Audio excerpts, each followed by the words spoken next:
Hello বন্ধুরা, তোমরা সবাই কেমন আছো? তো বন্ধুরা, আশা করি তোমরা সবাই ভালো আছো। শুক্লাস বেঙ্গলি গরানিতে সবাইকে স্বাগত। তো বন্ধুরা, আজকে আমি একদমই হালকা পাতলা তরকারি রেসিপি নিয়ে চলে এসেছি। আজকে লাউ দিয়ে মসুর ডাল দিয়ে রান্না। তো বন্ধুরা, এখানে ডাল, মসুর ডাল, লাউ সিদ্ধ হয়ে গেছে।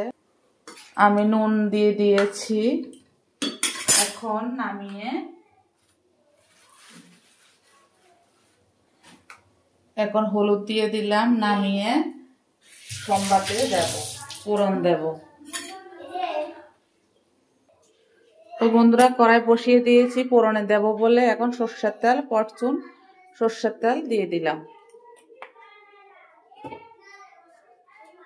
আর 4টে শুকনো লঙ্কা ফোড়ন দিয়ে দিলাম। তো বন্ধুরা, আমি জিরে ফোড়ন দিয়ে দিলাম।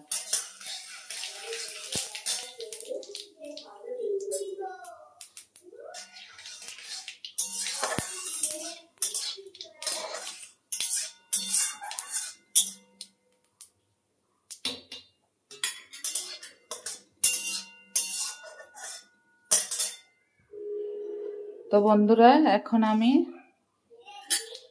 ডালটা ফোড়নে দেব। এই যে,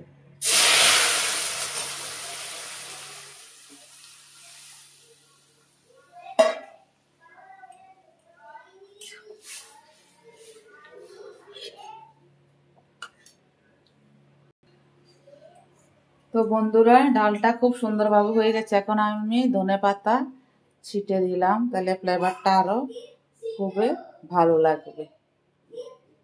শীতকালে ধনেপাতাটা জাস্ট দরকার বন্ধুরা, খেতেও খুব ভালো লাগে।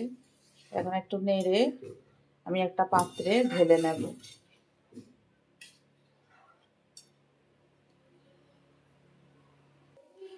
তো বন্ধুরা, দেখো, ধনেপাতা দিয়ে লাউ ডাল হয়ে গেছে। বন্ধুরা, কে কে খাবে দুপুরবেলা আমাদের বাড়ি চলে এসো। তো বন্ধুরা, ভালো লাগে like, share, comment, subscribe, notification করে দেবে। টাটা, বাই বাই, সবাই সুস্থ থেকে ভালো থেকে দেখা হবে নেক্সট ভিডিওতে। টাটা।